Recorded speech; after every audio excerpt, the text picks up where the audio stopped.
Now, how many here have actually read Final Judgment? Okay. How many here have seen the movie JFK? Okay, that's a good starting point. Anytime I start off talking about the book, I like to get a handle on what people know about Kennedy assassination because, like I was telling somebody earlier today, I'm not a Kennedy assassination buff. I never have been. If anything, I'll tell you what, I'm a man ahead of my time. When I was in college, I won a book collector's contest with my books about the sinking of the Titanic. And if I'd have been smart, I would have figured out a way to make millions of dollars on it, like making a movie about it that's now the hit thing for all time. So, unfortunately, I have areas of interest like that. I'm not one of these JFK enthusiasts or anything like that.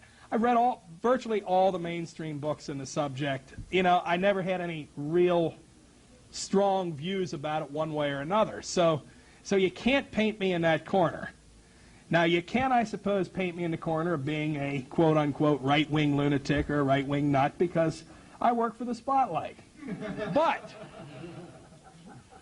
there's a little bit of a problem there. Because of the fact that I do work for the Spotlight, I have a certain independence in writing about the JFK assassination that a lot of people don't have because the Spotlight has already been so thoroughly targeted and smeared.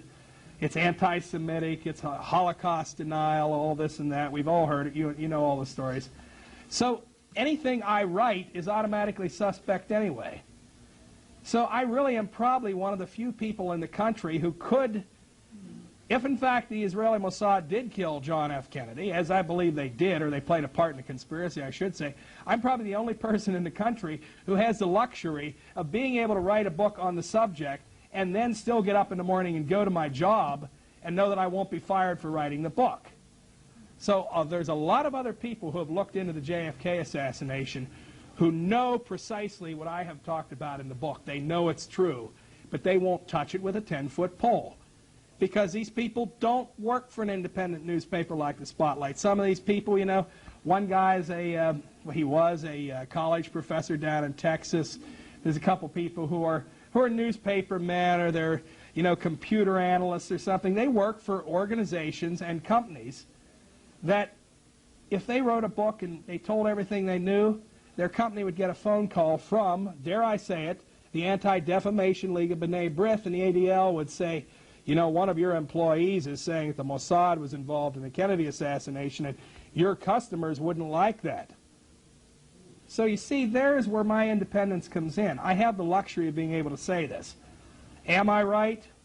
I don't know. I could be wrong, but the bottom line of it, I don't think that I am, frankly, but the bottom line of it is all the information that I have put together in the perception of those who have read the book, and that includes people who have read all the other books in the subject, the most common response that I get is they say, I've read all the other books in the subject. Yours is the only one that ties it all together. And, you know, on the back of the book, there's some advertising copy, some promotional copy of the third edition. It says, once you've read this book, you'll never look at the JFK assassination in the same way again. And that's my personal guarantee to anybody who does read the book. Now, you know, I put a lot of interesting things here together. I normally don't speak with notes. But, you know, I've been subjected to so much abuse by the Anti-Defamation League and the Israeli lobby for things that I have said and for things that I haven't said that I thought I'd take an opportunity to speak before this audience about some of the things that they're just doing in general that I don't like. And it's because of the fact that I don't like what they're doing that I decided I was going to come out here to California. Because if I've reached more people, you know, people who read my book. They've read the book, they either like it or they don't. The people who don't like it are not able to come back at me and say what's wrong with it. All they say is, oh, it's awful. He's a Holocaust denier. Well, I told somebody the other day, I told the Los Angeles Times this, in fact, you know, first of all, my book is not about the Holocaust. Even if it was about the Holocaust, I mean, even if I did deny the Holocaust, what my views are on the Holocaust are or are not have absolutely nothing to do with my book. And this guy from the Los Angeles Times says to me, he says, well, what are your views on the Holocaust? You know what I told him? I really don't care about the Holocaust. It's boring. Enough already. It happened 15 years before I was born. My father and 3 of his brothers were in the U.S. military, which means they were involved in Holocaust rescue activities. So I don't feel guilty about the Holocaust. I wrote a book about the JFK assassination, so let's talk about it. And you know they really don't like me to talk that way. Because at the very least, they want me to argue with them and say, well, you know, there were no Jews gassed here, or, you know, there were 5 million who died, not 6 million. I'm not going to get into that debate because I'm not a scholar on the subject. Anybody wants to know about the Holocaust? I can give them some very good sources on both sides, and they can read it for themselves. I wrote about the JFK assassination. So what do when poor old Steve Frog invites me down to Orange County? They don't say his book is wrong. They say, no, he's a Holocaust denier. Now, why do they change the focus? They obviously changed the focus for a reason, because they don't want people to look at that book. And I think it's hilarious.